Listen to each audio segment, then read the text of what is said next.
just whatever you want to say, ce que vous désirez dire de l'amour. Ça, c'est le topic. L'amour. L'amour. L'amour ou la mort? Oui. Non, l'amour. Pas l'amour. On a suffisant de l'amour. L'amour. L'amour. Il n'y a rien à dire de l'amour. Rien. Vraiment. À moins que vous me posiez une question. Je veux pas traiter la question de l'amour. Non, il faut que vous posiez une question.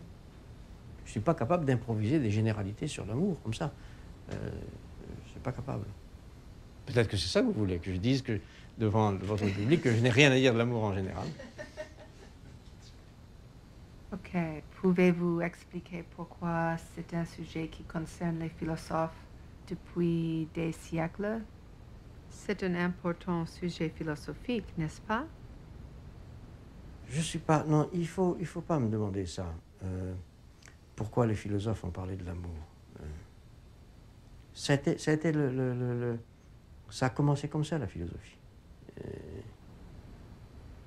Non, c'est pas possible, ça. J'ai la tête vide. Sur l'amour en général, j'ai la tête vide. Ou sur la raison pour laquelle la philosophie parle beaucoup d'amour, ou bien j'ai la tête vide, ou bien me reviennent des clichés. C'est un sujet auquel Platon s'est beaucoup intéressé. Peut-être pouvez-vous en parler? Alors, une première question qu'on pourrait poser, mais là je dévie un peu, c'est la question de la différence entre qui et quoi. Who and what.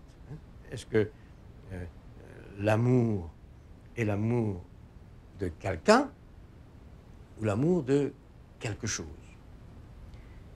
Alors, supposons que j'aime quelqu'un.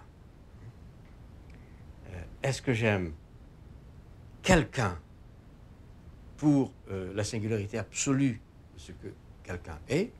J'aime toi parce que tu es toi. Ou bien est-ce que j'aime tes qualités, ta beauté, ton intelligence? Bon. Est-ce qu'on aime quelqu'un ou est-ce qu'on aime quelque chose en quelqu'un? La différence entre qui et quoi, au cœur de l'amour, je dirais, au cœur de l'amour, partage le cœur. Est-ce que le mouvement de on dit souvent l'amour est un mouvement du cœur. Est-ce que le mouvement de mon cœur aime quelqu'un, c'est-à-dire une singularité absolue, ou bien aime la façon dont ce quelqu'un est? On est souvent, l'amour commence par un mouvement de séduction. On est attiré par ce que l'autre est, ceci ou cela, comme celui-ci ou comme cela. Et inversement, l'amour est déçu et il meurt quand on en vient à se dire, au fond, cette personne ne méritait pas cet amour, en tout cas, n'était pas aussi, alors, ceci, cela que je croyais. Et à ce moment-là, la mort de l'amour fait apparaître qu'on aimait l'autre, non pas parce qu'il était l'autre, mais parce qu'il était ainsi ou ainsi ou ainsi. Donc on aimait quelque chose plutôt que quelqu'un. Ce qui veut dire que l'histoire de l'amour est en quelque sorte, au cœur de l'amour, divisée entre le qui et le quoi. Alors, la question de l'être, revenons à la philosophie, la question de l'être, puisque la première question philosophique, c'était qu'est-ce que c'est l'être? Di esti. La philosophia commence par une question au sujet de l'essence de l'être. Donc la question de l'être se divise ici déjà entre qui et quoi. Est-ce que être, c'est quelqu'un ou quelque chose? Et ça, j'en parle de façon un peu abstraite, mais je crois que quiconque, c'est-à-dire tout le monde, en vient à aimer, commencer à aimer, finir d'aimer, est pris dans ce dilemme entre qui et quoi. On voudrait être fidèle à quelqu'un, singulièrement, irremplaçablement, et on s'aperçoit que ce quelqu'un n'est pas ce que. Il n'a pas les qualités, les propriétés, la définition, l'image que je croyais aimer. Et donc la fidélité se trouve menacée par une différence entre qui et quoi. Entre qui et quoi, voilà.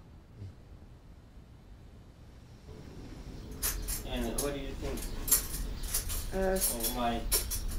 Ce que j'ai pensé de votre famille, Yeah. Très, très gentille, très chaleureuse. Ils ont été gentils, les deux? Oui, oui. Beaucoup. Différents que vous. Très différents, oui. Oui. Et différents entre eux aussi. Et différents entre eux. Oui. J'aime beaucoup ma sœur. Oui. Une femme très gentille, Oui. très douce. Oui. Oui. Son mari aussi est très bien. Oui. Ils étaient très accueillants et hospitaliers. Et son mari est très gentil aussi.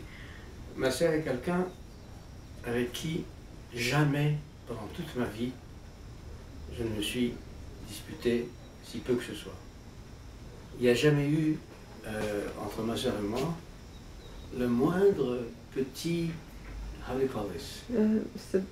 Dispute. No problem. No, not even the usual family. Oui. So always something. Absolute peace. Excepté lorsque vous allez essayer de la brûler dans son berceau. That was the first and only last time. En dehors I de saw ça, her just il y a le once and for all. Yeah, that was. Yeah. I remember. You remember this? Oui. Vous êtes en plein débat? Non, bavard. Alors. Non, il est là. Et donc, les gens qui regarderaient ces images diront, alors voilà, c'est un fanatique des C'est comme ça tous les jours. Il boit du champagne dans Il un parle tout le temps magnifique avec des hôtel verres de particulier. Blanchot. Dès que vous avez une main libre, vous vous servez. Merci. Santé qui nous est chère, celle de tous. Nous sommes en train de comparer deux opérations chirurgicales. Puis c'est une façon de le faire parler de son corps, vous avez bien compris.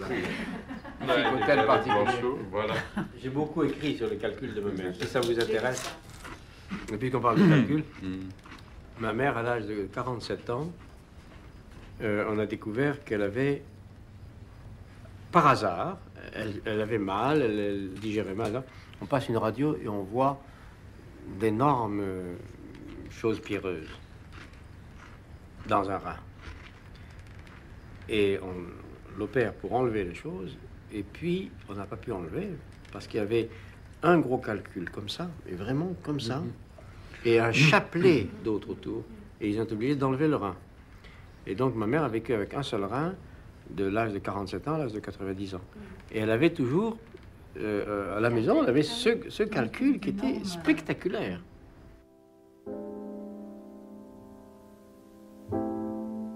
And I am writing here at the moment when my mother no longer recognizes me, and at which, though still capable of speaking or articulating a little, she no longer calls me.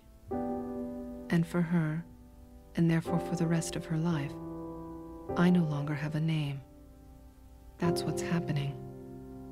And when she nonetheless seems to reply to me, she is presumably replying to someone who happens to be me without her knowing it.